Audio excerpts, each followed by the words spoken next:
Hello बच्चों, स्वागत है आप सभी का हमारे YouTube channel RP online classes में। मैं आरपी यादव।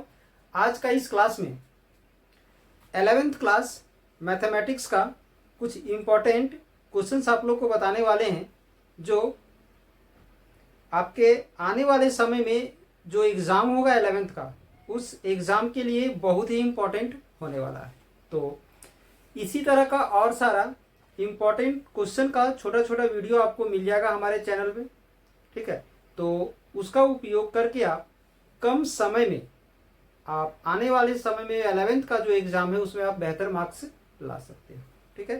तो चलिए, आज का इस क्लास में हम जो इम्पोर्टेंट क्वेश्चन हम लेके आए हैं वो है आपका 3 डायमेंशनल ज्योमेट्री, ठीक है, circle, limit and derivatives, statics and probability से रिलेटेड इंपॉर्टेंट क्वेश्चन है आज का क्लास में। और एक्चुअली में ये जो है झारखंड बोर्ड के द्वारा ली गई वीकली टेस्ट में 16 जनवरी 2025 को पूछा जा चुका है। तो ध्यान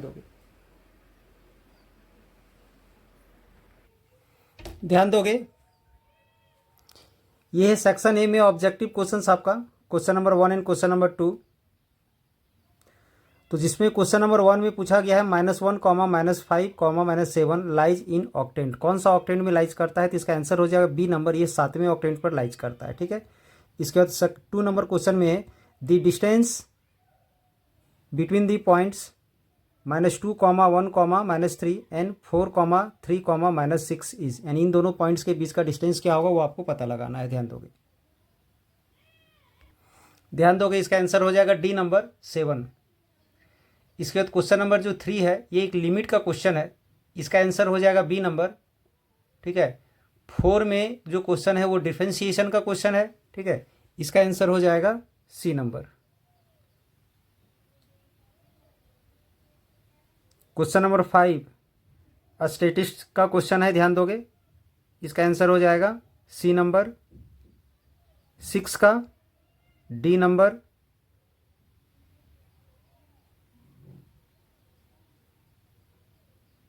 7 का हो जाएगा बी नंबर।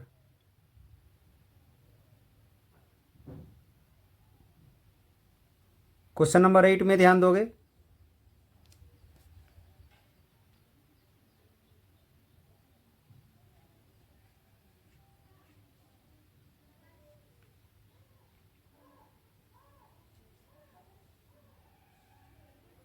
क्वेश्चन नंबर 8 का हो जाएगा डी। और क्वेश्चन नंबर 9,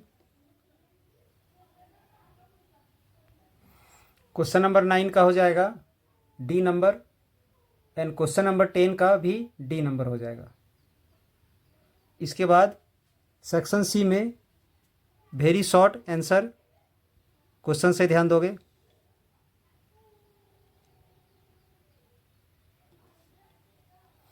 और सेक्शन डी सी में शॉर्ट आंसर क्वेश्चन है।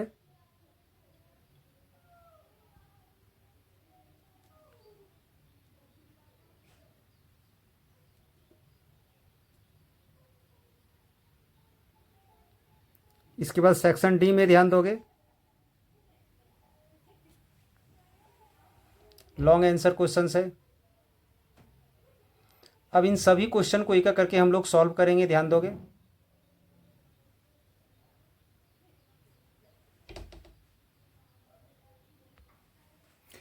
जिस प्रकार से 2 डायमेंशनल ज्योमेट्री में, ठीक है, 2 डायमेंशनल ज्योमेट्री में 4 क्वाड्रेंट्स होता है, first quadrant, second quadrant, third quadrant और फोर्थ क्वाड्रेंट।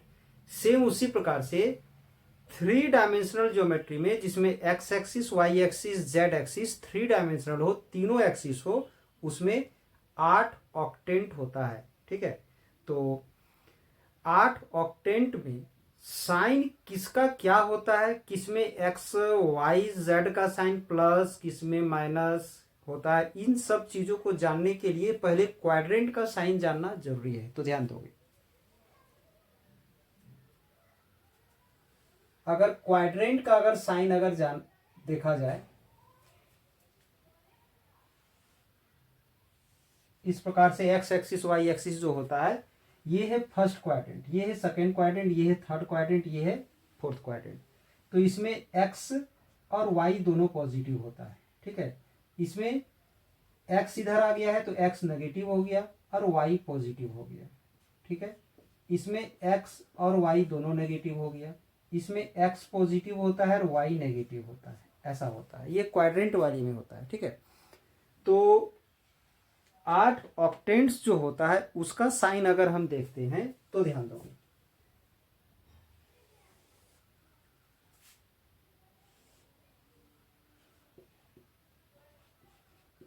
ये फर्स्ट ले लिए, ये सेकेंड, ये थर्ड, ये फोर्थ,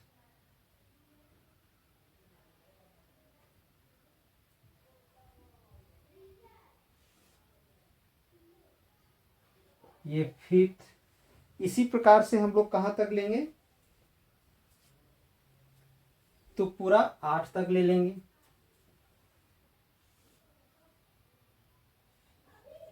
सिक्स्थ,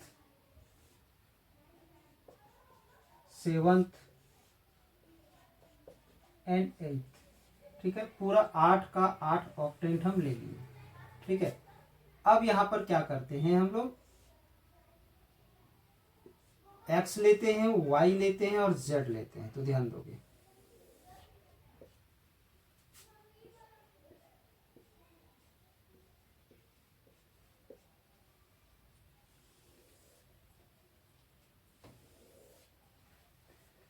तो सबसे पहले हम लोग इसका यूज करेंगे।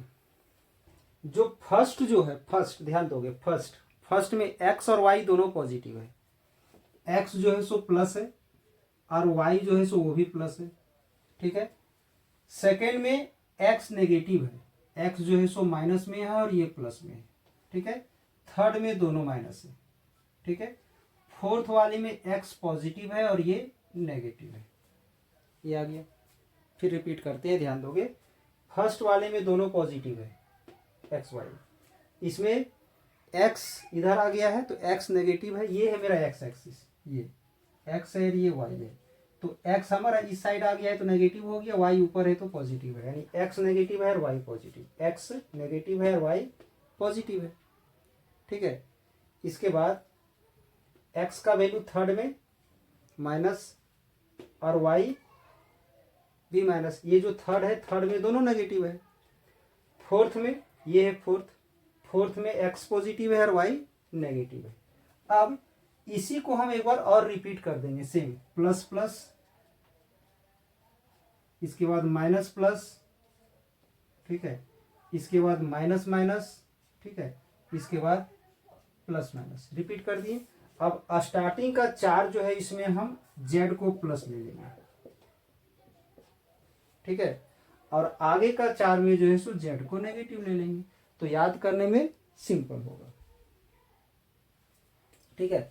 अब अगर हमसे पूछा जाएगा कि ये है फर्स्ट ऑक्टेंट, पहले ऑक्टेंट में तीनों पॉजिटिव है, सेकेंड ऑक्टेंट में एक्स जो है सो नेगेटिव है और वाई जेड जो है सो पॉजिटिव है, थर्ड में एक्स और वाई नेगेटिव है, जेड पॉजिटिव है, फोर्थ में एक्स पॉजिटिव है, वाई नेगेटिव है और जेड जो है सो पॉजिटिव है, फोर्थ में एक्स वाई दोनों पॉजिटिव है, जेड नेगेटिव है, सिक्स में एक्स नेगेटिव है, वाई पॉजिटिव है, जेड नेगेटिव है, सेवंथ में तीनों का तीनों नेगेटिव है, एट में एक्स पॉजिटिव है, बाकी दोनों नेगेटिव है। तो याद करने में ज़्यादा सिंपल होगा, बस इसी को याद में करके रखना है, दोनों पॉजिटिव है, सेकेंड में एक्स नेगेटिव हो जाता है, सेकेंड में एक्स नेगेटिव हो जाता है, वाई पॉजिटिव हो जाता है, थर्ड में दोनों नेगेटिव है तो थर्ड में दोनों नेगेटिव ले लिए, फोर्थ में एक्स पॉजिटिव है और वाई नेगेटिव, तो एक्स पॉजिटिव और वाई नेगेटिव, इसी 4 को फिर से रिपीट कर दिए, पहले 4 में जेड को पॉजिटिव कर दिए, बाद का 4 में जेड को नेगेटिव कर दिए, ठीक है। अब इसमें से हम लोग देखते हैं पहला क्वेश्चन क्या था।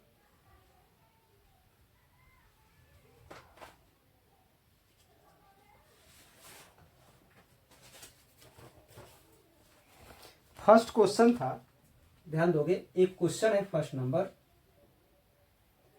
-1 -5 -7, ठीक है, ये, और इसमें पूछा गया है कि ये जो पॉइंट है ये कौन सा ऑक्टेंट में है, तो ध्यान दोगे एक्स वाई जेड, एक्स का वैल्यू नेगेटिव, वाई का वैल्यू नेगेटिव, जेड का वैल्यू नेगेटिव। जब हमारा तीनों नेगेटिव है तो तीनों नेगेटिव कहाँ पर है, सातवें में, यानी इसका आंसर क्या हो जाएगा, तो सातवां ऑक्टेंट हो जाएगा, यानी इसका आंसर हो जाएगा बी नंबर, आंसर हो जाएगा बी नंबर 7, ये आ गया। ठीक है, क्या आ गया, तो 7th ऑक्टेंट आ गया। ठीक है, अब चलिए अगले क्वेश्चन की ओर हम लोग मूव करते हैं।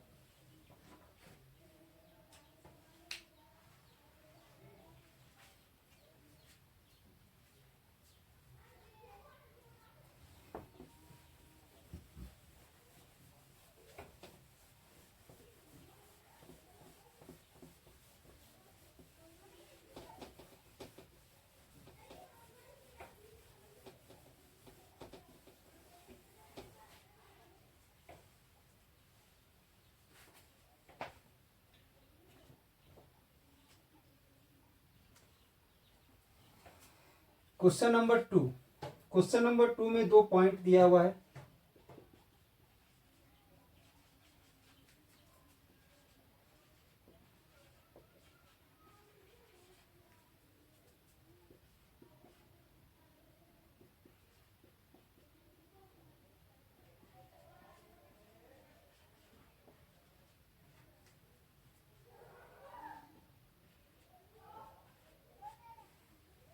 ये पॉइंट दिया हुआ है, क्वेश्चन है the distance between the points.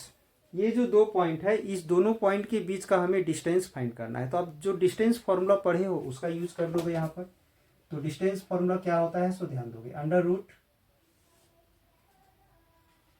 x1 minus x2 to the power 2 plus y1 minus y2 to the power 2 plus z1 minus z2 to the power 2। ये है फॉर्मूला। ठीक है, अगर आप 2 डायमेंशनल तक ही पढ़े हो तो इतना ही तक था, एक तीसरा ऐड हो गया है इसमें। ये x1 y1 z1 और ये x2 y2 z2 हो गया। या तो फिर आप ऐसा भी कर सकते हो, इसे x1 y1 z1 और इसे x2 y2 z2 मान सकते हो, कोई दिक्कत नहीं। फॉर्मूला में x1 माइनस x2 है, वहां पर आप x2 माइनस x1 भी अप्लाई कर सकते हो, कोई प्रॉब्लम नहीं है। ठीक है, तो ध्यान दोगे, अगर हम इसे x1 y1 z1 मान लेते हैं, इसे x2 y2 z2 मान लेते हैं, तो ध्यान दोगे x1 का वैल्यू -2 और x2 का वैल्यू 4, तो यहाँ पर 4 आ जाएगा, प्लस y1 का वैल्यू 1 और y2 का वैल्यू 3, प्लस z1 का वैल्यू -3 और z2 का वैल्यू -6, तो यहाँ -6 रखेंगे तो माइनस माइनस प्लस 6 हो जाएगा।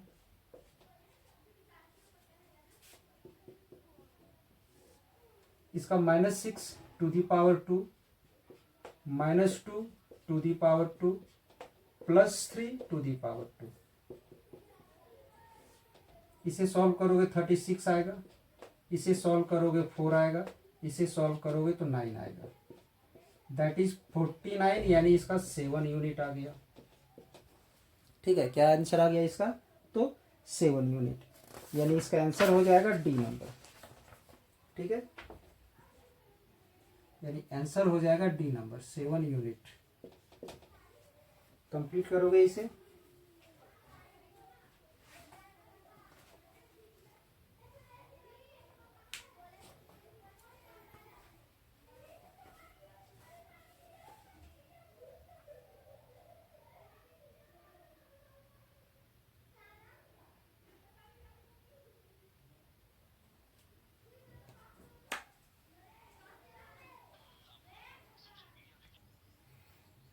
नेक्स्ट क्वेश्चन में ध्यान दोगे, ये लिमिट का एक क्वेश्चन है। ठीक है, इसे सॉल्व करना है, तो इसके लिए पहले हम लोग कुछ फॉर्मूला को देख लेते हैं। तो लिमिट में एक फॉर्मूला होता है, लिमिट x टेंस टू अगर 0 है तो साइन x बाय एक्स का वैल्यू 1 होता है। ठीक है, ये ध्यान दोगे, अगर यहाँ पर x है तो वही एंगल नीचे होना चाहिए और वो x टेंस टू 0 होना चाहिए। या तो फिर लिमिट x टेंस टू अगर 0 है, यहाँ पर अगर x के साथ कोई कांस्टेंट मल्टीप्लाई है, x के साथ कोई कांस्टेंट अगर मल्टीप्लाई है तो वही कांस्टेंट नीचे होना चाहिए, तब जाके इसका वैल्यू जो है सो 1 होता है। तो इस फॉर्मूला का अगर हम लोग यूज कर दें, इस फॉर्मूला का यूज हम लोग यहाँ करने वाले हैं। ठीक है, तो इससे पहले थोड़ा सा और ध्यान में देना है, कहीं भी कोई ट्रिगोनोमेट्रिक टर्म में अगर साइन स्क्वायर थीटा ऐसा लिखा रहता है तो इसको हम लोग ऐसे लिख सकते हैं, साइन थीटा का यहाँ कंप्लीट स्क्वायर। ऐसा कोई भी ट्रिगोनोमेट्रिक टर्म में यहाँ अगर पावर है तो उसको इस तरह से हम लोग लिख सकते हैं, ठीक है। तो यहाँ जो साइन में यहाँ पावर है और यहाँ जो पावर है इसे भी हम उस प्रकार से लिख सकते हैं, ठीक है, ध्यान दोगे। इसे लिख सकते हैं हम साइन एम एक्स और साइन एन एक्स, तो इसका पावर को पूरे में पावर लगा दिए, मतलब ऐसा हम इसको लिख सकते हैं, ठीक है। अब अगर इसमें हम लोग इस प्रॉपर्टी को अप्लाई करते हैं, कैसे अप्लाई करेंगे, जो चीज एंगल है वही नीचे होना चाहिए, तो उसका वैल्यू 1 हो जाएगा। तो एंगल में यहाँ पर एम एक्स है, ध्यान दोगे इधर हम बताते हैं,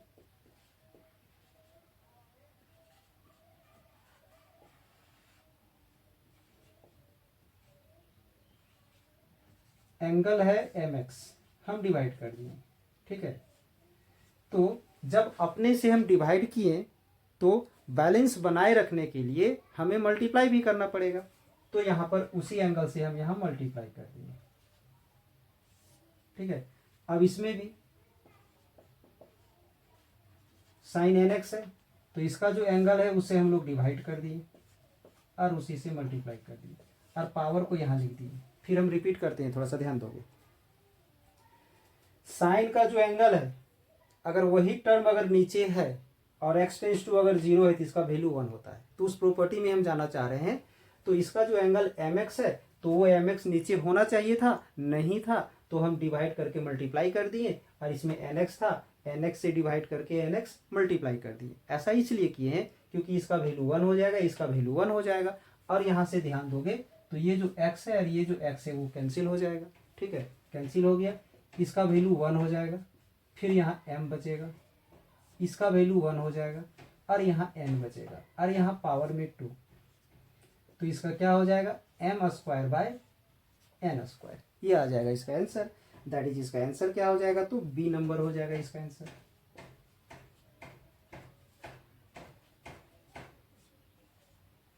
ये आ जाएगा इसका आंसर, ठीक है। अब इसके बाद हम लोग नेक्स्ट क्वेश्चन देखते हैं, ध्यान दोगे, इसे कंप्लीट करोगे।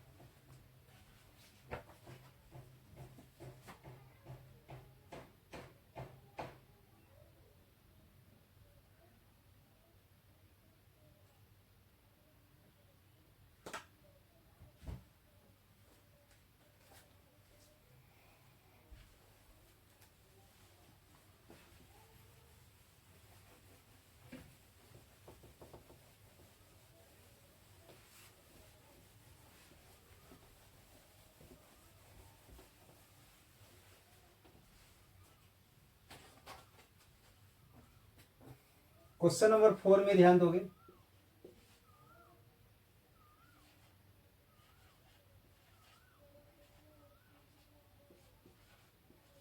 इसे डिफरेंशिएट करना है, ठीक है, तो ध्यान दोगे। सबसे पहले हम फॉर्मूला जान लेते हैं।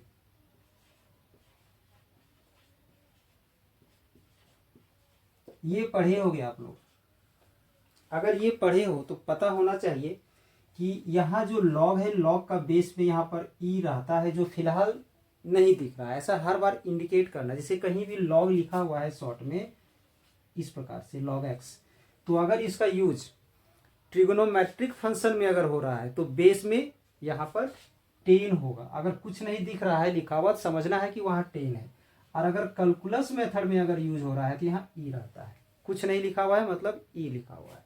तो जैसे कि ये रहता है इस प्रकार से 1/x, तो इसका मतलब है कि यहाँ बेस में ई है, तब जाके इसका डिफरेंशिएशन 1/x होता है। और भी कब होता है, जब ये लॉग का ये जो फंक्शन है वो नीचे होना चाहिए, that is function of function में होना चाहिए, ठीक है। तो यहाँ पर वैसा कुछ फिलहाल अभी नहीं है, यहाँ पर बेस में 2 दिख रहा है, वहाँ 2 की जगह ई होना चाहिए। तो इसके लिए भी एक फॉर्मूला होता है, ध्यान दोगे। Log A to the base B अगर है, log A to the base B अगर है, तो इसके बदले में हम लोग लिखते हैं log A divided by log B लिखते हैं, ऐसा लिखते हैं। लॉग ए लिख दिए, फिर यहाँ लॉग बी लिख दिए, ठीक है। अब दोनों का बेस में हम अपने से कुछ भी ले सकते हैं, कुछ भी, दोनों में सेम।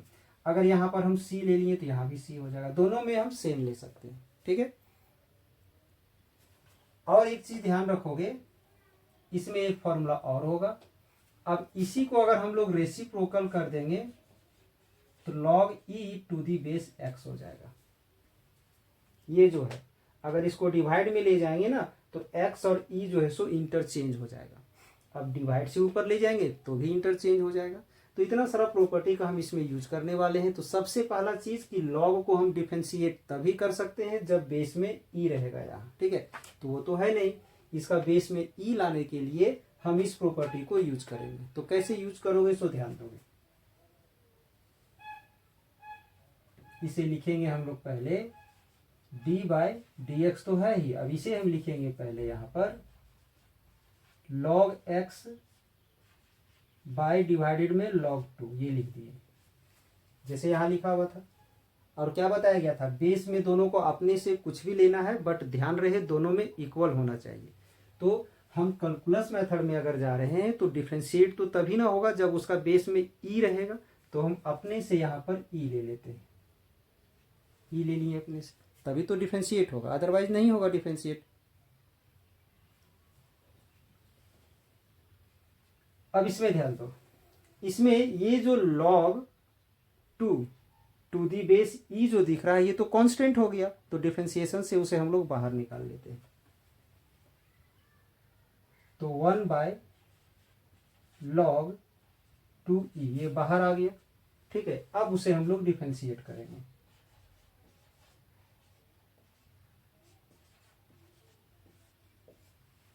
ये आ गया। अब ध्यान दोगे,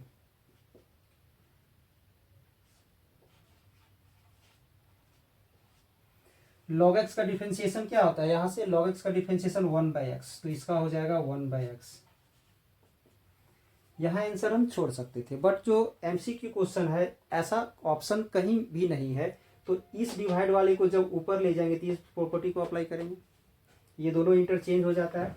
अगर इसे हम ऊपर ले जाते हैं तो e ऊपर चला जाएगा और नीचे 2 आ जाएगा, और ये जो x है सो रहेगा ही। ये आ गया हमारा इसका आंसर, जो कि ऑप्शन में है, ऑप्शन नंबर सी है इसका। ठीक है, यानी इसका आंसर क्या हो जाएगा, सी नंबर हो जाएगा। ये है सी में। ठीक है, अब आते हैं क्वेश्चन नंबर 5 में। कंप्लीट करोगे इसे, ये तो खैर इतना फॉर्मूला है आपका ये।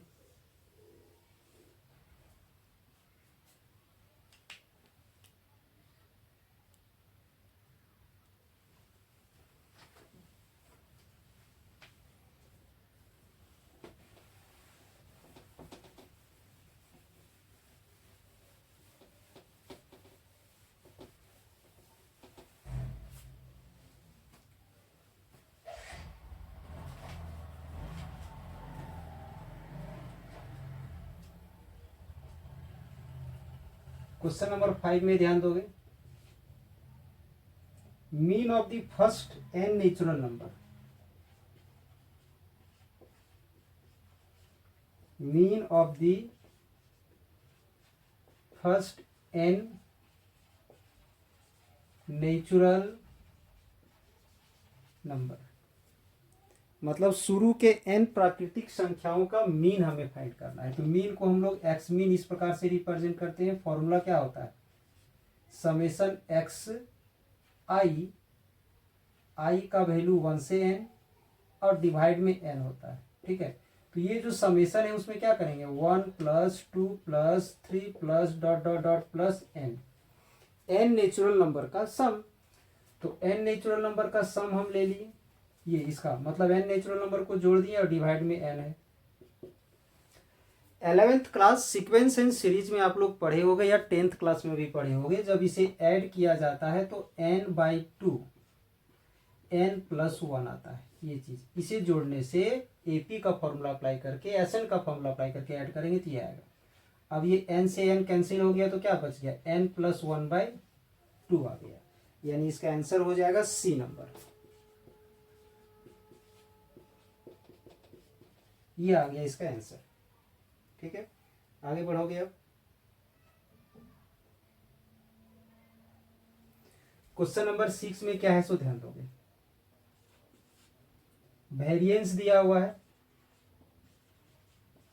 वेरिएंस को हम लोग सिग्मा स्क्वायर से रिप्रेजेंट करते हैं, वेरिएंस को सिग्मा स्क्वायर से रिप्रेजेंट करते हैं। वेरिएंस दिया हुआ है 25। Then standard deviation is equal to, तो स्टैंडर्ड डेविएशन हमें निकालना है, ठीक है। तो स्टैंडर्ड डेविएशन को हम लोग रिप्रेजेंट करते हैं सिग्मा से, और इसी को निकालना है। तो ध्यान दोगे, वेरिएंस को सिग्मा स्क्वायर से रिप्रेजेंट करते हैं जिसका वैल्यू 25 दिया हुआ है, और हमें स्टैंडर्ड डेविएशन यानी सिग्मा निकालना है। तो सीधी सी बात है, यहाँ पर सिग्मा स्क्वायर इक्वल टू जब 25 है तो सिग्मा इक्वल टू √25 हो जाएगा, तो कितना आ जाएगा 5, ठीक है। यानी क्या हो जाएगा आंसर, तो आंसर हो जाएगा इसका 25 के जगह पर 5 आ जाएगा, यानी डी नंबर। 6 का आंसर क्या हो जाएगा, तो डी नंबर आ जाएगा। यानी स्टैंडर्ड डेविएशन जो है सो हमारा क्या आ गया 5।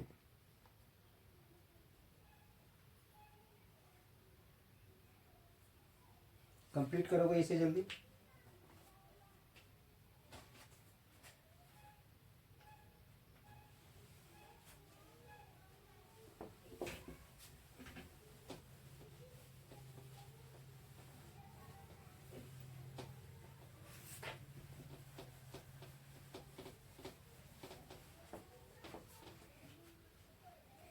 क्वेश्चन नंबर 7 में ध्यान दोगे, mean deviation of N observations x1 x2 dot dot dot xn is.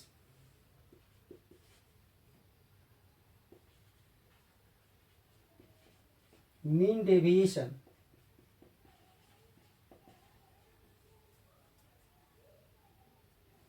तो मीन डेविएशन का फॉर्मूला आप लोग पढ़े होंगे।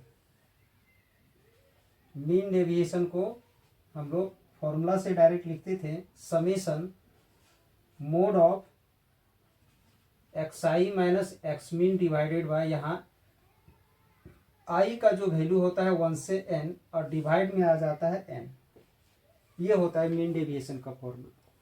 तो ये जो ऑप्शन में जो आपका दिया हुआ है उसके अनुसार आ जाएगा। ये इसको हम 1/n लिख सकते हैं,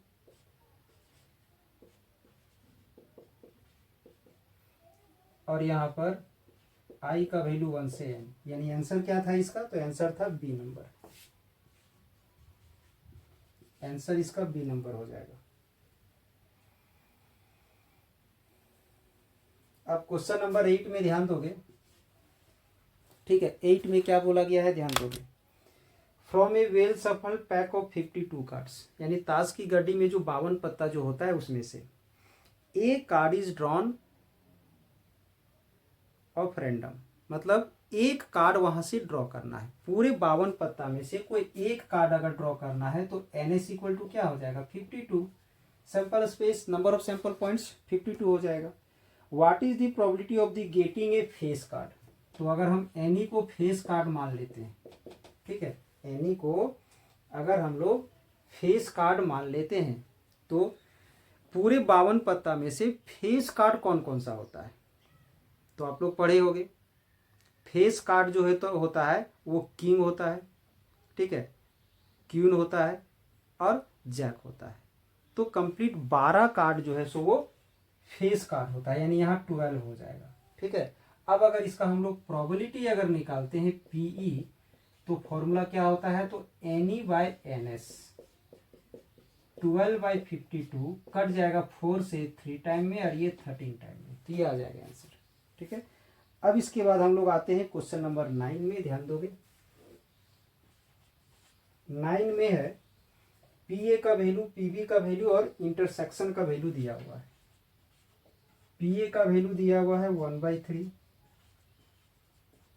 PB का वैल्यू दिया हुआ है 1/5 और इंटरसेक्शन का वैल्यू दिया हुआ है 1/15 और यूनियन का प्रोबेबिलिटी हमें फाइंड करना है। ध्यान दोगे, प्रोबेबिलिटी ऑफ ए दिया हुआ है, प्रोबेबिलिटी ऑफ बी दिया हुआ है, probability of A intersection B दिया हुआ है, probability of A union B हमें फाइंड करना है। तो अगर फॉर्मूला आप अगर जान रहे हो तो प्रॉब्लम तो इसमें नहीं होना चाहिए। इसका फॉर्मूला होता है probability of A union B का, probability of A plus probability of B minus probability of A intersection B, ये है फॉर्मूला इसका, ठीक है।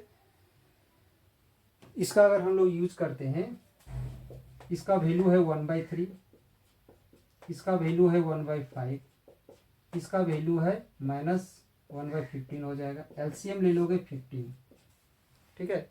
अब यहाँ पर 5 आ जाएगा, 3 है तो 3 को कितना से मल्टीप्लाई करेंगे, 15 आएगा। 5 से तो 5 ऊपर भी मल्टीप्लाई करना पड़ा, 5 को कितना से मल्टीप्लाई करोगे तो 15 आएगा, तो 3 से यहाँ 3 आ जाएगा और माइनस में यहाँ 1। सॉल्व करोगे इसे तो कितना आ जाएगा, 7/15, ठीक है। कितना आ गया इसका, तो 7/15, यानी इसका आंसर हो जाएगा डी नंबर।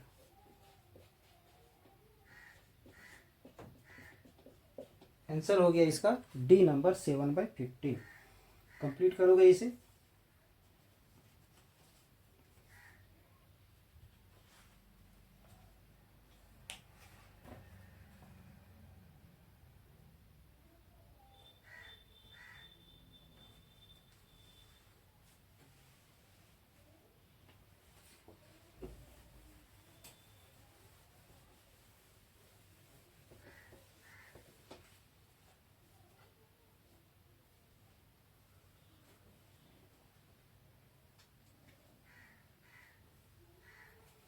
क्वेश्चन नंबर 10 में ध्यान दोगे।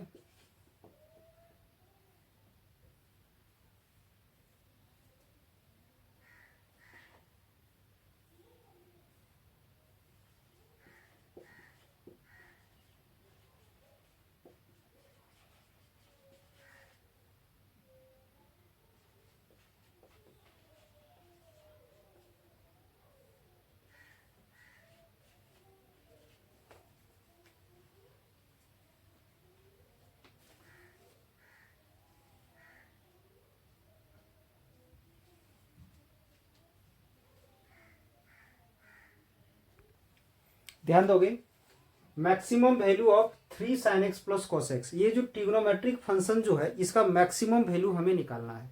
तो ऐसे तो 12th क्लास में इस टाइप का ढेर सारा क्वेश्चन आता है, बट हम लोग तो 11th क्लास में सॉल्व कर रहे हैं, इसलिए थोड़ा सा अलग सॉल्व करेंगे हम लोग। ध्यान दोगे, इस टाइप का जो क्वेश्चन होता है, a sine theta plus b cos theta, तो इसमें इसका अगर मैक्सिमम वैल्यू अगर पूछा जाएगा ना, तो एकदम सिंपल सा तरीका है, इसका जो मैक्सिमम वैल्यू क्या होगा सो ध्यान दोगे।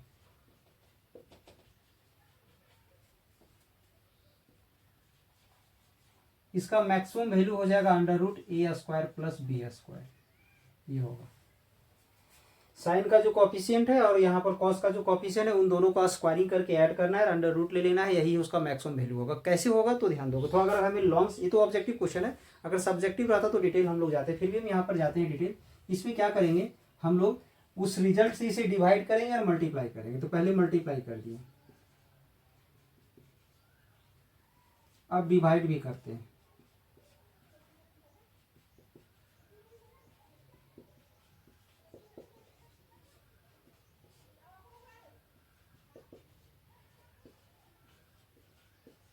ये इस रिजल्ट से मल्टीप्लाई भी कर दिया और डिवाइड भी कर दिए।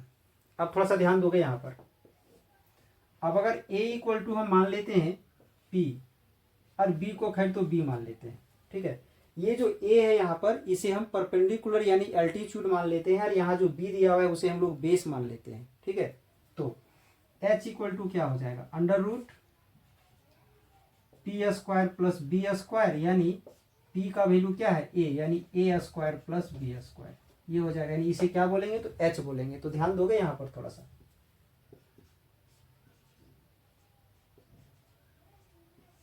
ये p है, p/h,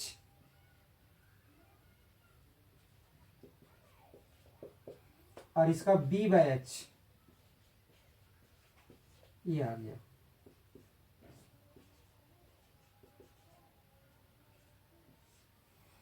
p/h को हम लोग लिख देते हैं, साइन में कुछ तो होगा ही, साइन अल्फा, ठीक है।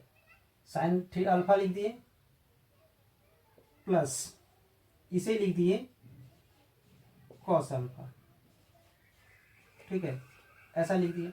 ऐसा भी हम कर सकते हैं कि इसे हम पुट कर देंगे यहाँ पर, ये जो a है ना इसे हम b मान लेंगे और इसे हम p मान लेंगे। अगर ऐसा कर लेंगे तो यहाँ पर हो जाएगा कॉस और यहाँ हो जाएगा साइन, मतलब आएगा तो ट्रिग्नोमेट्रिक टर्म ही। तो ध्यान दोगे यहाँ, इसका cos A cos B plus sign A sine B का फॉर्मूला होता है कॉस ए माइनस बी। अगर यहाँ कॉस पुट करते हैं और यहाँ साइन पुट करते हैं तो साइन ए प्लस बी आता है। मतलब ये जो ब्रैकेट जो है ना वो या तो कॉस ए माइनस बी होगा या तो फिर साइन ए प्लस बी होगा। यानी इसका रिजल्ट इस तरह से कुछ आएगा, a square plus B square cos theta minus alpha या अल्फा माइनस थीटा, ऐसा कुछ आएगा। या तो फिर साइन में भी आ सकता है ये, तो आप ध्यान दोगे। ये जो कॉस है, कॉस या साइन जो भी आ जाए, कॉस आ जाएगा तो भी या तो साइन आ जाएगा तो भी, साइन या कॉस का मैक्सिमम वैल्यू क्या होता है तो 1 होता है। मैक्सिमम वैल्यू क्या होता है 1। और जब इसका मैक्सिमम वैल्यू 1 होता है 1 से इसको मल्टीप्लाई करेंगे तो रिजल्ट तो मेरा यही ना आएगा। ठीक है। अब अगर इसका मिनिमम वैल्यू अगर बोला जाता तो ध्यान दोगे यहाँ पर, अगर इसमें मैक्सिमम बोला जाता, इसका 1 पुट करते तो आ जाता under root A square plus B square. अब अगर यहां पर मिनिमम बोला जाता, यही चीज आता, -1 पुट करते तो minus under root A square plus B square आता, ये आता। यानी मैक्सिमम वैल्यू हो गया और ये मिनिमम वैल्यू हो गया। तो सेम उसी प्रकार से अगर हम लोग यहां पर इसका मैक्सिमम वैल्यू फाइंड करेंगे,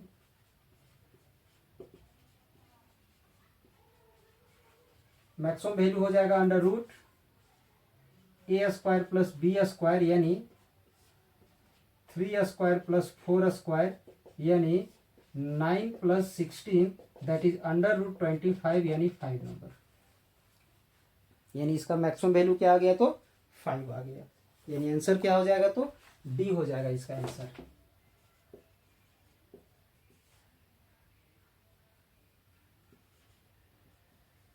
इसका आंसर डी हो जाएगा। कंप्लीट करोगे इसे जल्दी से। अब इसका हम लोग सब्जेक्टिव क्वेश्चन को सॉल्व करेंगे।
क्वेश्चन नंबर 11 में ध्यान दोगे, so that the points are collinear.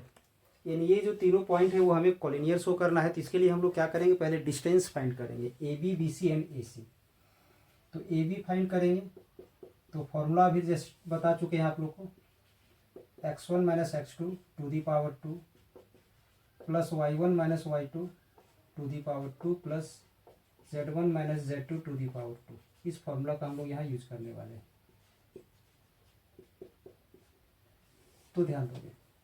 अब अगर हम यहाँ पर ए बी लिए हैं तो इसे x1 y1 z1 लेट कर लेते हैं और इसे x2 y2 z2 लेट कर लेते हैं।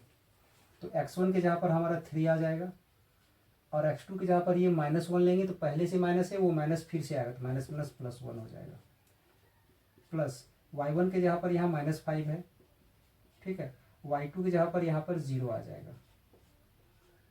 प्लस z1 का वैल्यू है 1 और z2 का वैल्यू है 8, ठीक है, ध्यान दोगे।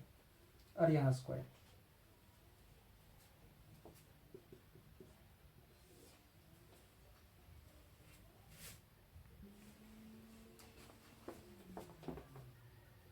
थ्री प्लस 1 4 हो जाएगा, 4 का स्क्वायर करेंगे तो 16 आएगा, -5 का स्क्वायर 25 हो जाएगा और यहाँ से -7 होगा, -7 का स्क्वायर करेंगे तो 49 हो जाएगा। अब इसे सॉल्व करोगे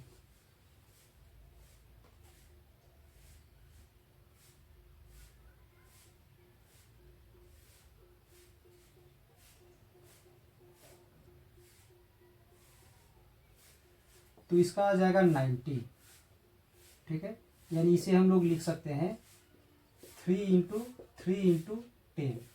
तो ये 3 × 3 जो है रूट से बाहर आ जाएगा तो 3 हो जाएगा, 3/10 यूनिट। ये ए बी का वैल्यू फाइंड कर लिए। अब हम लोग बी सी का वैल्यू फाइंड करेंगे।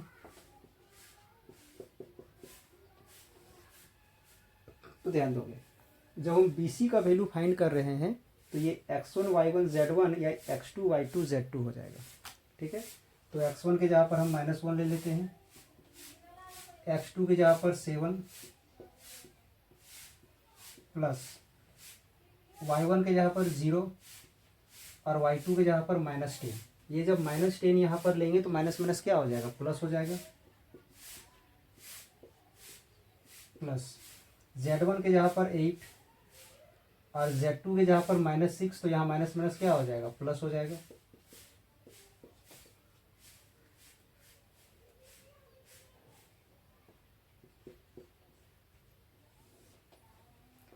-8 होगा, -8 का स्क्वायर हम लोग क्या लिखेंगे, तो 64।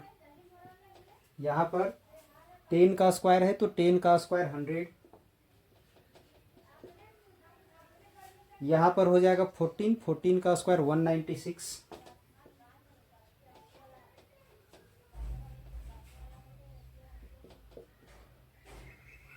सॉल्व करोगे इसे,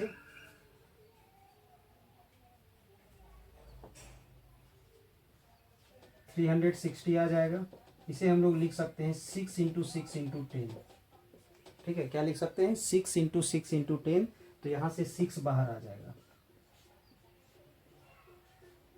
ये आ गया 6/10 यूनिट। ठीक है, अब हम लोग ए सी फाइंड करेंगे यहाँ से। ठीक है, ध्यान दोगे, तो ए सी में क्या हो जाएगा, हम इसे x1 y1 z1 लेट कर लेते हैं और इसे x2 y2 z2 लेट कर लेते हैं। तो यहाँ से आ जाएगा 3 - 7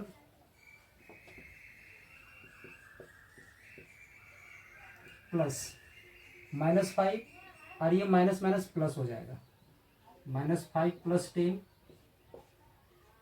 प्लस 1 ले लिए यहाँ से और यहाँ -6 है, माइनस माइनस क्या हो जाएगा, प्लस। अब इसे सॉल्व करोगे,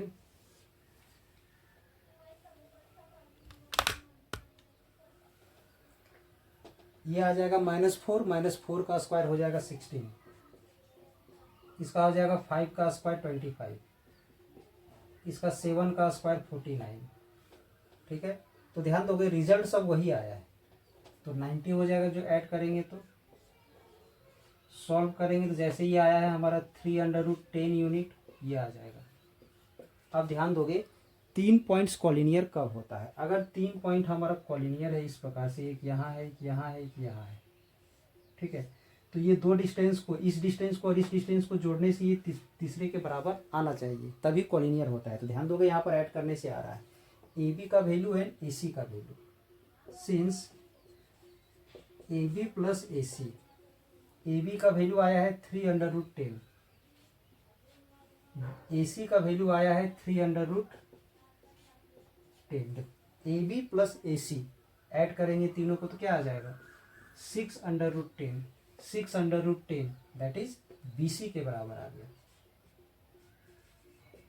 ए B plus A C equal to आ गया B C, A B plus A C equal to B C आ गया। तो हम लिख सकते हैं यहाँ से points are collinear, therefore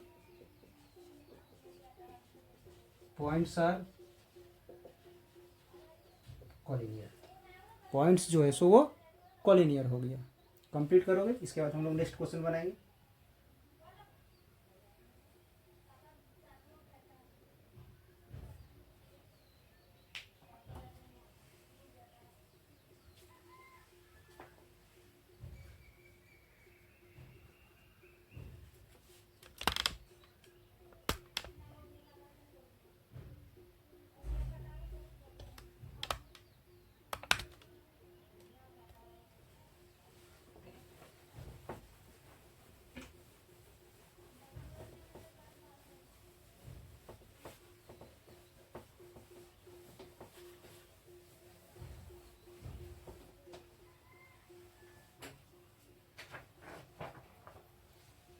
question number 12 में ध्यान दोगे।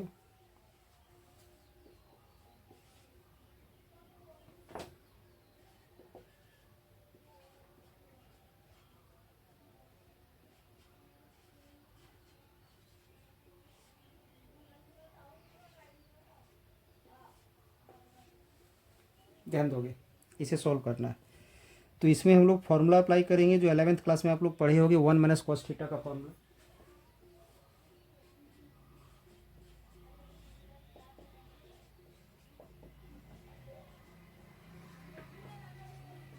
इस फॉर्मूला का यूज करेंगे हम लोग। 1 माइनस कॉस थीटा है, तो यहाँ जो एंगल है उसका जस्ट यहाँ हाफ हो जाता है। तो सेम उसी प्रॉपर्टी का हम लोग अगर यहाँ पर यूज करते हैं, 1 माइनस कॉस एक्स का हो जाएगा 2 साइन स्क्वायर एक्स बाई 2, और डिवाइड में है एक्स स्क्वायर। ये अब जैसा कि बता चुके थे अभी पिछले वाले में ही, यहाँ जो साइन में जो पावर है उसको हम कंप्लीट पावर लगा सकते हैं, इस पावर को ही हम कंप्लीट पावर लगा सकते हैं। ठीक है, तो ध्यान दोगे।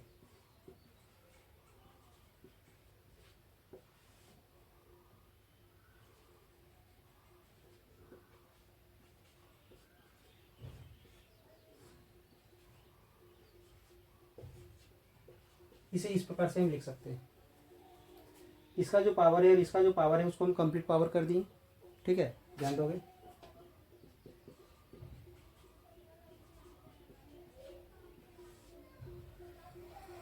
अब लिमिट में जो प्रॉपर्टी बताए थे उस प्रॉपर्टी का हम यहाँ पर यूज करने वाले हैं। कौन सा प्रॉपर्टी बताया गया था?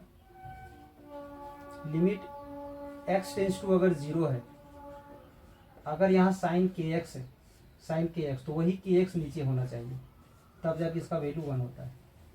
ठीक है, तो यहाँ पर साइन का एंगल एक्स बाई 2 है। ठीक है, तो हम यहाँ अपने से एक्स बाई 2 ले लिए। ठीक है, क्या बताया गया है? जो एंगल है वही नीचे रहना चाहिए, तभी तो उसका वैल्यू 1 होगा। तो एंगल है इसका एक्स बाई 2, हम एक्स बाई 2 नीचे ले लिए हैं। और इसमें क्या करेंगे, जब हम डिवाइड किए तो हम मल्टीप्लाई भी कर देते हैं। ठीक है, मल्टीप्लाई भी कर देते हैं। और इस पूरे के डिवाइड में पहले से क्या बैठा हुआ है, तो एक्स बैठा हुआ है। ये जो साइन था उसमें एक्स बाई 2 से डिवाइड करके मल्टीप्लाई कर दिए, और ये जो एक्स था उसको नीचे हम रहने दिए। अब यहाँ जो पूरे में जो पावर है हमारा ये 2, उस 2 को ले लिए। अब ये एक्स और ये एक्स कैंसिल हो जाएगा। इस 2 को इस 2 से आप कैंसिल नहीं करोगे, क्योंकि ये 2 में पावर है और इसमें फिलहाल पावर नहीं है, तो ध्यान दोगे। अब इस प्रॉपर्टी का हम यहाँ पर यूज कर देंगे, क्योंकि जो एंगल है वही नीचे है, जो एंगल है वही नीचे है। तो यहाँ क्या हो जाएगा, ये 2 रह जाएगा, इस पूरे का वैल्यू 1 हो जाएगा। ठीक है, और यहाँ इंटू में क्या है, तो 1/2, और इस पूरे ब्रैकेट देकर के पावर क्या लगा हुआ है, तो 2 लगा हुआ है। ठीक है, तो ध्यान दोगे, इसका तो 2 रह गया, इसको इसको इसको इसको सभी को मल्टीप्लाई करोगे तो 1/2 आ जाएगा, और पावर 2 है, तो ये 1/2 का स्क्वायर करोगे तो 1/4 हो जाएगा। इससे ये कटेगा तो आ जाएगा 1/2। क्या आ गया आंसर इसका, तो 1/2 आ गया। कंप्लीट करोगे इसे जल्दी से।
क्वेश्चन नंबर 13 में ध्यान दोगे।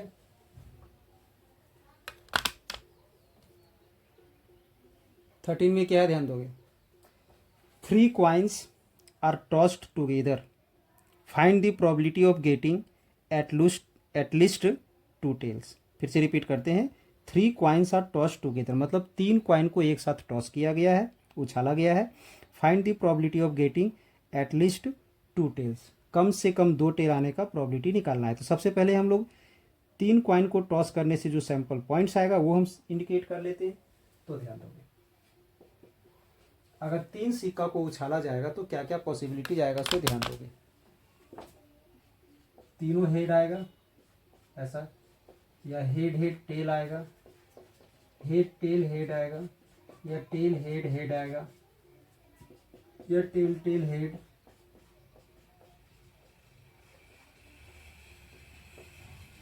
या ये आएगा, या तो फिर तीनों में टेल आ जाएगा। इसमें से कोई भी एक रिजल्ट आ सकता है। ये सैंपल पॉइंट्स आ गया, यानी NS क्या हो जाएगा, पूरा का पूरा 8। ठीक है, अब E क्या है, E है हमारा एटलीस्ट 2 टेल।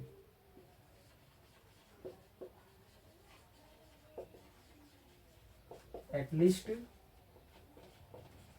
2 टेल्स। ठीक है, इसका मतलब क्या होता है कि 2 या 2 से अधिक टेल। इसका मतलब होता है 2 टेल या 2 से अधिक टेल। तो ध्यान दोगे, कम से कम 2 तो होना चाहिए। मतलब यहाँ भी है, यहाँ भी है, यहाँ भी है, यहाँ भी है। इसका मतलब होता है 2 टेल या 2 से ज़्यादा। तो यहाँ पर ध्यान दोगे 2 टेल है और 2 से ज़्यादा भी है। तो यानी ई में आ जाएगा TTH, THT, HTT, TTT, ये आ जाएगा। ठीक है, अब यहाँ से हम लोग NE अगर फाइंड कर लें 1 2 3 4 पॉइंट्स है। अगर हमें प्रोबेबिलिटी फाइंड करना है तो फॉर्मूला आप लोग जान रहे हो, NE/NS, यानी 4/8 दैट इज 1/2 आ गया। तो जल्दी से कंप्लीट करोगे इसे।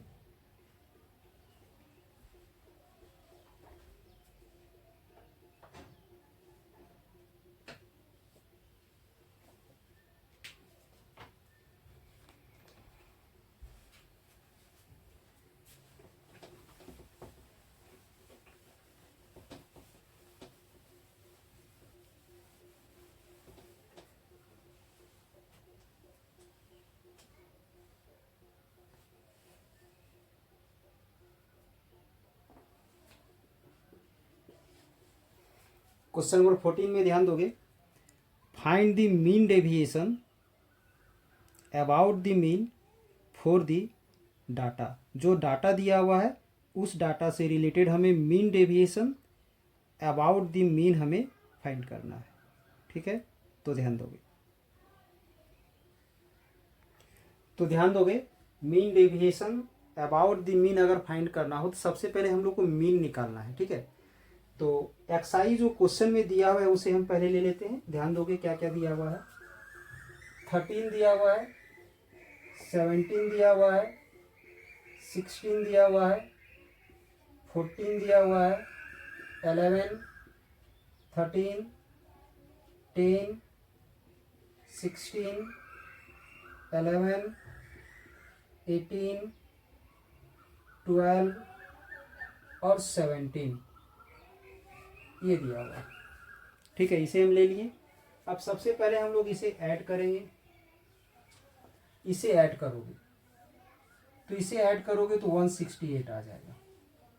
ठीक है, इसे ऐड करोगे तो 168 आ जाएगा। अब हम लोग यहाँ पर मीन फाइंड करेंगे। मीन पहले फाइंड करोगे तो मीन का फॉर्मूला होता है summation XI/N। Summation XI that is इसका पूरा का पूरा सम 168 जो आया है। अब N यानी 1 2 3 4 5 6 7 8 9 10 11 12। अब इससे इसको डिवाइड कर दोगे, डिवाइड करेंगे तो कितना आ जाएगा, 14 आ जाएगा। ठीक है, क्या आ गया, तो 14 आ गया हमारा। अब इसके बाद XI - मीन फाइंड करोगे। अब क्वेश्चन है कि आखिर क्यों फाइंड करेंगे, कि फॉर्मूला आप लोग पढ़े होंगे, mean deviation about the mean, इसका फॉर्मूला था समेशन XI - मीन का मोड था और नीचे n था, ऐसा था समेशन XI - मीन का मोड। तो उसके लिए हमें x मीन निकालनी है पहले। अब XI - मीन निकालते हैं तो ध्यान दोगे, एक्स मीन का वैल्यू क्या आया है यहाँ, तो एक्स मीन का वैल्यू हमारा 14 आया हुआ है। ध्यान दोगे क्या आया है यहाँ नीचे, तो 14 आया हुआ है।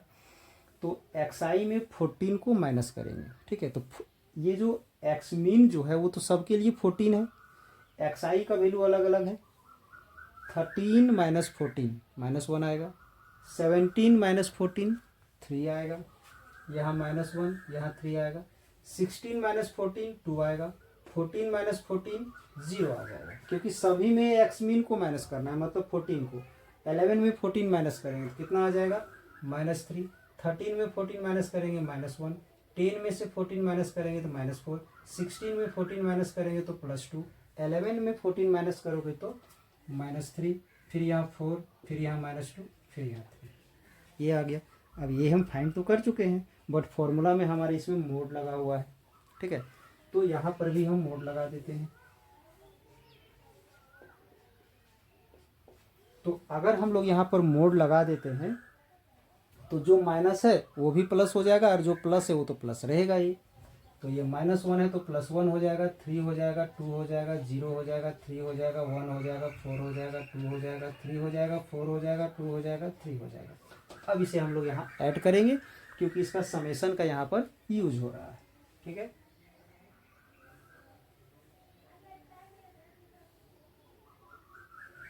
तो इसे ऐड करोगे 6 हो जाएगा यहाँ से, ठीक है। फिर यहाँ से 8 और 6 14 हो जाएगा, 16 19 23 और ये 28 हो जाएगा। कितना आ गया, तो 28 आ गया। अब यहाँ इसका वैल्यू पुट कर दोगे, 28/12, तो 2 से कैंसिल होगा, 4 से कैंसिल होगा, 7 और यहाँ 3, ठीक है, 1.33 आ गया। क्या आ गया इसका, तो 1.33 आ गया। जल्दी से कंप्लीट करोगे इसे।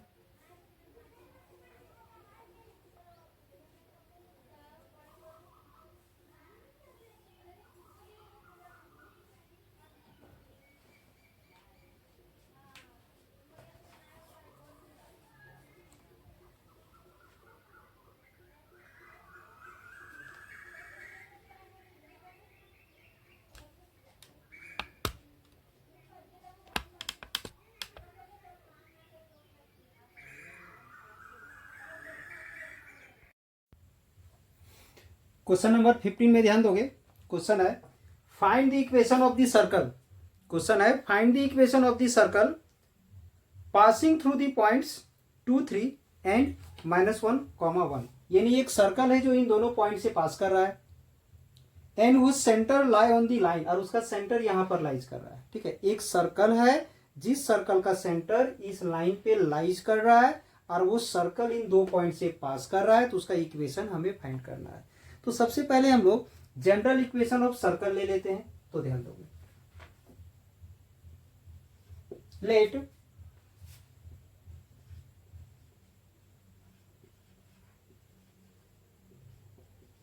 General equation of circle is x² plus y² plus 2gx plus 2fy plus c = 0। ये है मेरा general equation of the circle, ठीक है। अब ये जो सर्कल है इन दोनों पॉइंट से हमारा पास कर रहा है,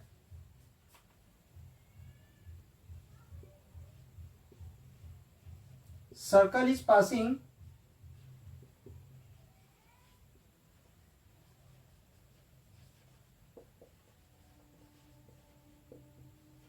थ्रू दी पॉइंट 2 3। पॉइंट जो है सो 2 3 से पास कर रहा है, इसलिए जहां x है वहां हम 2 पुट करेंगे, और जहां y है वहां 3 पुट करेंगे। तो यहां 2 का स्क्वायर करोगे तो 4 आ जाएगा, 3 का स्क्वायर 9, यहां पर 2 पुट करोगे तो 2 × 2 का 4g, यहां पर 3 पुट करेंगे तो 3 × 2 का 6f, और प्लस में c = 0 आ गया। अब ये 4 और 9 को ऐड करके 13 करेंगे, 13 को उधर माइनस में ले जाएंगे तो यहां बचेगा 4g plus 6f plus c। ये जो है हमारा 13 इधर माइनस में चला गया। इक्वेशन 2, ये इस पॉइंट से भी पास कर रहा है, circle is also passing through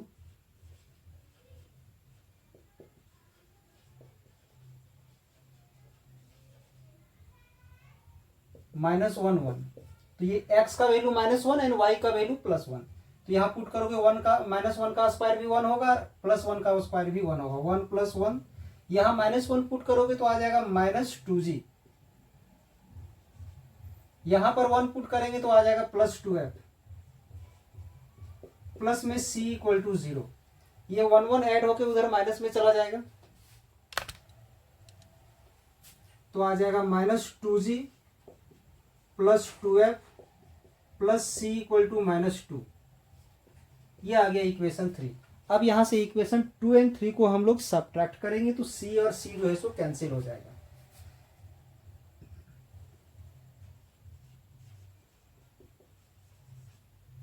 solving 2 and 3, ये जो दोनों इक्वेशन है इसे हम लोग सब्ट्रैक्ट करेंगे तो ध्यान दोगे। 4g + 6f + c = -13।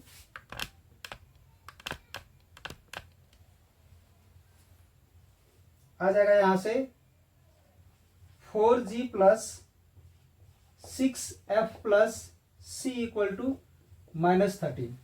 ये आ गया, ठीक है। अब इसके बाद दूसरा है -2g + 2f प्लस में c = -2।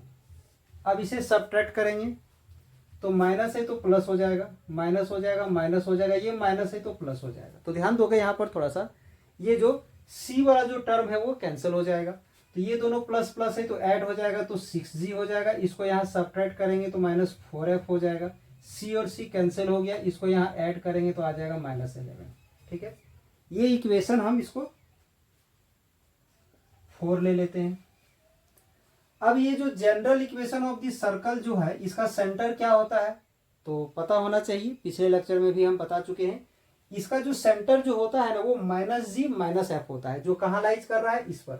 तो यहां लिखेंगे since centre -g, -f lies in the line 1, line 1 पर लाइज कर रहा है। ठीक है, दैट इज ये जो है x है और ये जो है सो हमारा y है। यानी इस x के जहां पर हम ले लेंगे -g और इस f के जहां y के जहां पर ले लेंगे -f। यहां -f लोगे तो माइनस और माइनस मल्टीप्लाई होकर प्लस हो जाएगा, +3f। ठीक है, और ये जो -11 है उधर RHS में चला जाएगा तो +11 हो जाएगा। ये इक्वेशन 5 हो गया। अब ध्यान दोगे थोड़ा सा, यहां पर इक्वेशन 4 एंड 5 को हम लोग सॉल्व करेंगे तो यहां से हमें g और f का वैल्यू आएगा। तो सबसे पहले तो हम लोग यहां पर 6 मल्टीप्लाई करके सॉल्व करेंगे। सॉल्विंग 4 एंड 5, ठीक है, तो ध्यान दोगे यहां से आ गया 6g - 4f = -11। 6 को यहां मल्टीप्लाई करोगे -6g, यहां पर प्लस में 18f और = में 66। ऐड करेंगे तो ये कैंसिल हो जाएगा, इसे ऐड करेंगे तो 14f आ जाएगा, यहां पर ऐड करोगे तो आ जाएगा 54, सॉरी 55 आ जाएगा। अब यहां से हम लोग f का वैल्यू फाइंड कर लेंगे।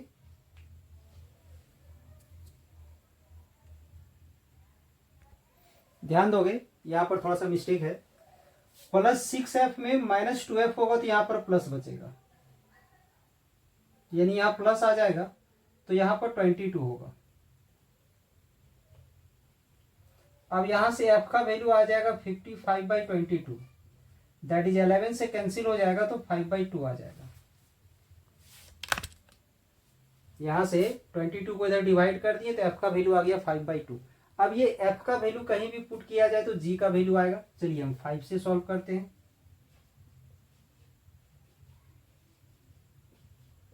फ्रॉम इक्वेशन 5, ये जो -g है इसका साइड अगर हम चेंज कर देंगे, इसको इधर हम माइनस में ले आएंगे तो g = आ जाएगा 3f - 11। ये लिख सकते हैं, g को अगर उधर कर देते हैं और इसी को इधर ले आते हैं तो 3f - 11 होगा g का वैल्यू। एफ का वैल्यू पुट करोगे यहाँ पर, एफ का वैल्यू है 5/2, तो 5 इंटू 3 15 हो जाएगा, 15/2 माइनस 11। ठीक है, अब यहाँ पर हम लोग एलसीएम लेंगे, ये मल्टीप्लाई होगा तो आ जाएगा 22, तो कितना आ जाएगा -7/2। ठीक है, ये जी का वैल्यू आ गया -7/2। तो ध्यान दोगे यहाँ से एफ का वैल्यू आ गया, जी का वैल्यू आ गया। अब ये एफ और जी का वैल्यू अगर हम यूज कर दें इक्वेशन नंबर 2 या 3 में से किसी में भी, ठीक है, किसी में भी यूज कर दें तो हमारा सी का वैल्यू आ जाएगा। ठीक है, तो हम यूज करते हैं 3 में, फ्रॉम इक्वेशन 3।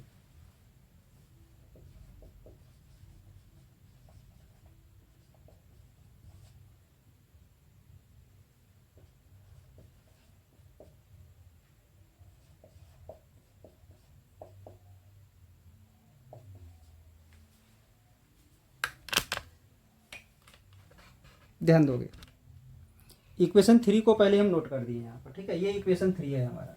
तो जी का वैल्यू आया था -7/2, तो यहाँ पर पुट कर देंगे -7/2। ठीक है, इसके बाद एफ का वैल्यू आया है 5/2,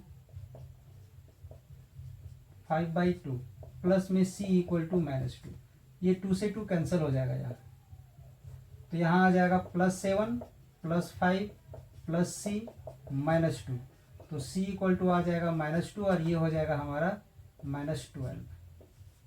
that is C equal to क्या आ गया -14। सी इक्वल टू जो सॉल्यूशन है वो क्या आ गया, तो -14 आ गया। अब इन सभी का इक्वेशन को हम लोग जनरल इक्वेशन में पुट कर देंगे।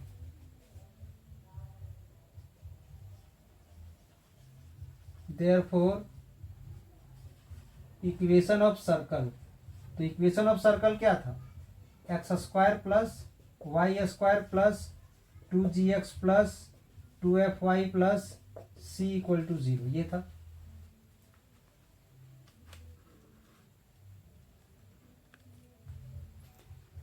तो इसमें हम सभी का वैल्यू पुट करेंगे।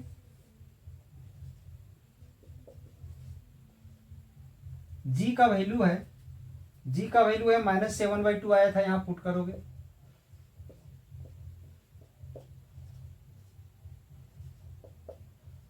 एफ का वैल्यू है, एफ का वैल्यू आया था 5/2 और सी का वैल्यू आया है -14। सभी का वैल्यू हम लोग यहां पर पुट कर दिए, तो आ जाएगा x² प्लस y² माइनस 2 से 2 कैंसिल हो जाएगा तो 7x, 2 से 2 कैंसिल हो जाएगा तो आ जाएगा 5y माइनस 14 इक्वल टू 0। ये आ गया हमारा required equation of the circle. तो फिर से हम इसको रिपीट करते हैं, ध्यान दोगे। एक सर्कल था जिसका सेंटर यहां पर लाइज कर रहा था और सर्कल इन दोनों पॉइंट से पास कर रहा था। ठीक है, तो हम लोग यहाँ पर general equation of the circle ले लिए। ये सर्कल 2 3 से पास कर रहा है, तो इसका मतलब ये x का वैल्यू है, ये मेरा y का वैल्यू है। तो x के जहाँ पर हम 2 ले लिए और y के जहाँ पर हम 3 ले लिए, तो यहाँ पर हम 2 पुट कर दिए, तो 2 का स्क्वायर 4 हो गया और यहाँ 3 का स्क्वायर 9 हो गया, 4 + 9। यहाँ पर 2 पुट किए तो 2 × 2 का 4 हो गया, यहाँ पर 3 पुट किए 3 × 2 का 6 हो गया और प्लस में c रह गया। इन दोनों को हम लोग ऐड कर दिए 13 और 13 को इधर हम माइनस में ले आए। सिमिलरली ये हमारा -1 + 1 से भी पास कर रहा है, तो उसका भी हम लोग यूज करने वाले हैं। तो फिर से यहाँ पर -1 पुट किए तो -1 का स्क्वायर +1 हो गया, +1 का स्क्वायर +1 हो गया, 1 दोनों जगह आ गया 1 1। यहाँ -1 पुट करेंगे और मल्टीप्लाई करेंगे तो आ जाएगा -2g, और यहाँ पर हम +1 पुट करेंगे और मल्टीप्लाई करेंगे तो आ जाएगा 2f, और यहाँ पर c आ गया इक्वल टू में 0, 1 1 को हम ऐड कर दिए तो 2 हो गया। इस 2 को इधर हम क्या किए तो माइनस में ले गए, तो हमारा क्या बच गया -2g plus 2f plus c equal to -2। अब हम लोग क्या करेंगे कि इक्वेशन सेकेंड और इक्वेशन थर्ड को हम लोग सॉल्व करेंगे। तो ध्यान दोगे, सॉल्विंग इक्वेशन 2 और 3। तो अगर हम इन दोनों इक्वेशन को सब्ट्रैक्ट करते हैं तो यहाँ से +c और ये -c कैंसिल हो जाएगा सब्ट्रैक्ट करने से, तो एक नया इक्वेशन हमारा तैयार होगा जिसमें से सिर्फ g और f प्रेजेंट रहेगा। तो ध्यान दोगे, दोनों इक्वेशन को हम यहाँ पर ले लिए। अब इन दोनों को अगर हम c यहाँ पर इलिमिनेट करना है तो यहाँ से दोनों का साइन जो है सो सेम है, तो इसे हम लोग सब्ट्रैक्ट करेंगे। तो जब सब्ट्रैक्ट करेंगे तो यहाँ जो माइनस है वहाँ पर प्लस कर देंगे, जो प्लस है वो माइनस कर देंगे, जो प्लस है वो माइनस कर देंगे, जो माइनस है वो प्लस करेंगे। जब हम लोग सब्ट्रैक्ट करते हैं तो साइन जो है सो चेंज होता है, ठीक है। तो इसे प्लस प्लस ऐड होके 6 हो गया, और ये प्लस और ये माइनस सब्ट्रैक्ट हो गया तो प्लस 4f आ गया, सी से सी कैंसिल हो गया। इन दोनों में सॉल्व किए तो आ गया हमारा -11, क्योंकि ये माइनस है यार ये प्लस है, माइनस प्लस जो है सो माइनस हो गया। इसे इक्वेशन हम 4 मान लिए। क्वेश्चन में दिया हुआ था कि ये जो हमारा general equation of the circle है इसका सेंटर कहाँ पर लाइज कर रहा है, तो सेंटर इस इक्वेशन पर लाइज कर रहा है। तो ये जो general equation of the circle होता है इसका सेंटर क्या होता है, तो -g, -f, ये होता है इसका सेंटर, ध्यान रखोगे, ठीक है। तो ये जो सेंटर है वो कहाँ पर लाइज कर रहा है, तो सेंटर हमारा इस इक्वेशन पर लाइज कर रहा है, यानी ये जो है सो हमारा x है और ये जो है सो हमारा y है। यानी x के जहाँ पर हम लोग -g पुट करेंगे और y के जहाँ पर हम लोग -f पुट करेंगे। तो x के जहाँ पर हम लोग -g पुट कर दिए और y के जहाँ पर हम लोग -f पुट कर दिए। तो यहाँ पर पुट कर दिए हैं हम लोग -g, और यहाँ जो हम -f पुट किए हैं तो माइनस माइनस मल्टीप्लाई होके +3f हो गया, और यहाँ बच गया -11। उस -11 को RHS में ले जाकर के हम प्लस कर दिए, ठीक है। अब ध्यान दोगे यहाँ पर, तो equation number 4 and equation number 5 जो हमारा दो इक्वेशन जो तैयार हुआ वो 2 linear equation in G and F है, यानी G और F में 2 रैखिक समीकरण है हमारा। तो इन दोनों को सॉल्व करेंगे तो यहाँ पर 6g है और यहाँ पर -g है। तो पहले हम लोग क्या किए कि इस इक्वेशन को हम लोग 6 मल्टीप्लाई किए, ठीक है। अब 6 मल्टीप्लाई करेंगे तो यहाँ पर 6g आ जाएगा, यहाँ भी 6g आ जाएगा, दोनों को ऐड करेंगे तो कैंसिल हो जाएगा, ठीक है। तो पहले इस इक्वेशन को हम ले लिए यहाँ पर, ध्यान दोगे। अब इस पर 6 मल्टीप्लाई करके लेना है, तो -6g, यहाँ पर 6 × 3 का 18 हो गया, 6 यहाँ मल्टीप्लाई कर दिए तो 66 हो गया, ठीक है। अब इसे ऐड करेंगे तो ये प्लस माइनस कैंसिल हो जाएगा, इन दोनों को ऐड करेंगे तो 22 आ जाएगा, इसको ऐड करेंगे तो यहाँ से आ जाएगा हमारा 55, ठीक है। अब इसके बाद हम लोग क्या करेंगे, इसको ध्यान दोगे। ये जो 22 है इधर डिवाइड कर दिए तो सॉल्व करने के बाद 5/2 आ गया, किसका वैल्यू, f का। अब f का वैल्यू हम लोग पुट करेंगे इस इक्वेशन में, इस इक्वेशन का हम यूज करेंगे। तो यहाँ से अगर हमें g का मान निकालना है तो ये जो -g है उधर प्लस में चला जाएगा, ये जो 11 है इसके तरफ माइनस में आ जाएगा, तो 3f - 11 हो जाएगा, ठीक है। तो g = आ गया 3f - 11। अब इसमें हम लोग f का जो वैल्यू आया है 5/2, यहाँ पर हम 5/2 पुट करेंगे। तो जैसे ही हम लोग यहाँ 5/2 पुट करेंगे और 3 मल्टीप्लाई करेंगे तो 15/2 आ जाएगा, और यहाँ पर -11 रह गया, ठीक है। अब इसमें हम लोग एलसीएम लेंगे, नीचे 2 आ जाएगा, 2 से 11 को मल्टीप्लाई करेंगे 22 आ जाएगा, 15 - 22 सॉल्व करेंगे तो -7/2 आ गया, किसका वैल्यू आ गया, तो जी का वैल्यू आ गया, एफ का वैल्यू आ गया। अब सी का वैल्यू फाइंड करने के लिए हम लोग इक्वेशन 2 या 3 इन दोनों में से किसी एक का हम यूज करेंगे, तो हम इक्वेशन 3 का यूज करने वाले हैं, ध्यान दोगे उधर। तो इक्वेशन 3 का हम यूज करने वाले हैं, तो ये है हमारा इक्वेशन 3। इक्वेशन 3 में जी और एफ का वैल्यू हम लोग पुट करेंगे। ये है हमारा इक्वेशन नंबर 3। इसमें जी का वैल्यू पुट कर दिए -7/2, एफ का वैल्यू जो फाइंड किए 5/2 पुट कर दिए, 2 से 2 कैंसिल हो गया, माइनस माइनस मल्टीप्लाई होकर +7 हो गया, और यहाँ से +5 आ गया, यहाँ से सी आ गया, यहाँ पर -2 है, इन दोनों को ऐड किए तो आ गया 12, जो कि उधर माइनस में ले गए, तो सी का वैल्यू आ गया हमारा -14। अब general equation of the circle जो हम लोग लेट किए थे उसका हम लोग यूज कर दिए हैं। अब इस इक्वेशन में जी का वैल्यू पुट कर दिए हैं -7/2 जो हम लोग फाइंड किए हैं, एफ का वैल्यू पुट कर दिए हैं 5/2 जो फाइंड किए हैं, सी का वैल्यू -14 जो कि हम लोग फाइंड किए हैं, ठीक है। 2 से 2 कैंसिल हो गया, 2 से 2 कैंसिल हो गया, तो हमारा ये आ गया required equation of the circle. इसे जल्दी से कंप्लीट करोगे।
अब ध्यान दोगे नेक्स्ट क्वेश्चन में।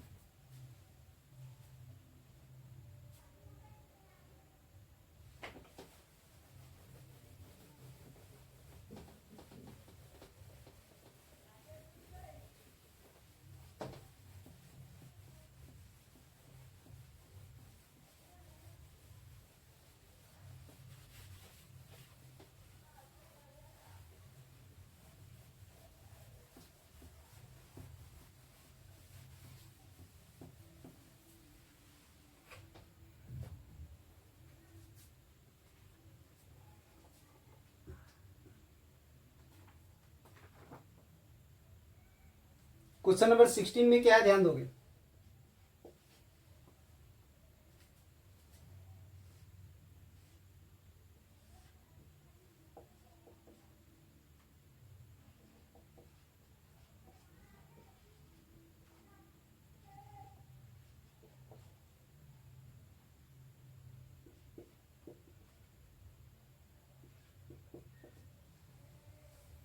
Find the mid points of all the sides of the triangle ABC. जो यहाँ ट्रायंगल एबीसी दिख रहा है आप लोग को, इस ट्रायंगल एबीसी का सभी साइड्स का मिड पॉइंट का कोऑर्डिनेट निकालना है।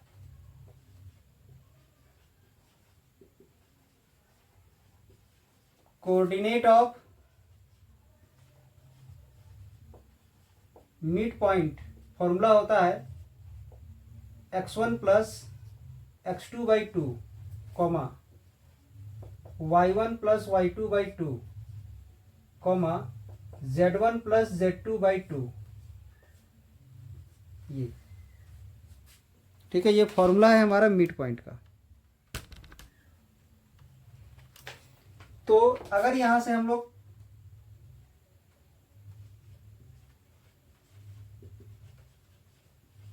Coordinate of mid point of A B अगर फाइंड कर लें, ए बी का मिड पॉइंट, तो ये x1 y1 z1 है, ये x2 y2 z2 है। तो x1 plus x2 by two होता है, तो 2 प्लस 3 बाई टू होगा, कॉमा 4 प्लस 2 बाई टू होगा, फिर 6 प्लस 1 बाई टू होगा। ठीक है, अब अगर हम लोग इसे सॉल्व करेंगे तो क्या आ जाएगा, 5 बाई टू, फिर इसका आ जाएगा 6 बाई टू यानी 3, और इसका आ जाएगा 7 बाई टू। ये आ गया मिड पॉइंट किसका, तो ए बी का, ध्यान दोगे। ठीक है, ये ए बी का मिड पॉइंट आ गया। अब सिमिलरली अगर हम लोग बी सी का मिड पॉइंट अगर फाइंड कर लें, बी सी, तो x1 y1 z1 and x2 y2 z2, तो क्या हो जाएगा 3, यहाँ एक्चुअली में प्लस होना चाहिए था तो माइनस लेंगे, तो इसे x1 y1 z1 ले लो, -2 plus 3, -2 plus 3 by two, 0 plus 2 by two, 1 plus 1 by two. तो यहां से आ जाएगा 1 बाई टू, यहां से आ जाएगा 2 बाई टू दैट इज 1, यहां से 2 बाई टू दैट इज 1, ये आ गया। अब सिमिलरली इसी प्रकार से मिड पॉइंट ऑफ ए सी अगर हम लोग फाइंड कर लें यहां से, तो -2 plus 2, -2 plus 2 by two, 0 plus 4 by two. ठीक है, इसके बाद 1 प्लस 6, 1 प्लस 6 बाई टू। अब ध्यान दोगे ये 0 बाई टू हो जाएगा, ध्यान दोगे थोड़ा सा, 0 बाई टू हो जाएगा that is 0, 4 by two that is 2, और ये 7 बाई टू हो जाएगा। ये आ गया हमारा तीनों साइड्स का मिड पॉइंट का कोऑर्डिनेट। ठीक है, तो जल्दी से कंप्लीट करोगे इसे।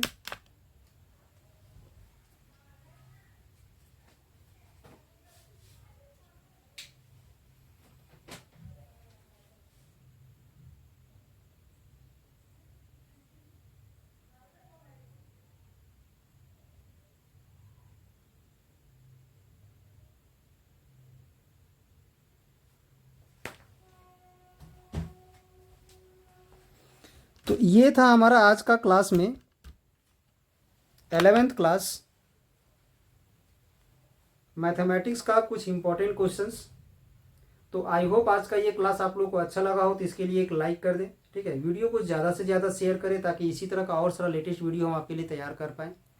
और हमारे चैनल में इसी तरह का और सारा लेटेस्ट वीडियो या तो इम्पॉर्टेंट क्वेश्चन का वीडियो आपको मिल जाएगा। फिजिक्स हो, केमिस्ट्री हो, मैथ हो, इंग्लिश हो, इकोनॉमिक्स हो, कंप्यूटर साइंस हो, क्लास 11th 12th या बीएससी सभी सब्जेक्टेड का, सभी क्लासेस का। ठीक है, तो अगर इस चैनल में आप लोग नए हैं और आप लोग को लगता है कि आपके भविष्य के लिए ये चैनल बेहतर हो सकता है तो चैनल को सब्सक्राइब कर लें, बेल आइकन को दबा दें ताकि हमारे द्वारा जो भी आपके लिए तैयार किया जाता है वीडियो, उसका आप लाभ समय पर उठा सकें।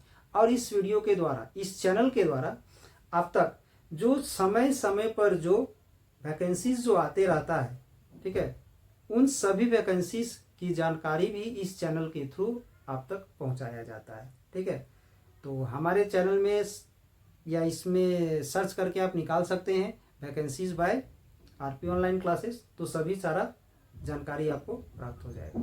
चलिए, इस चैनल से आप लोग को जुड़ने के लिए धन्यवाद।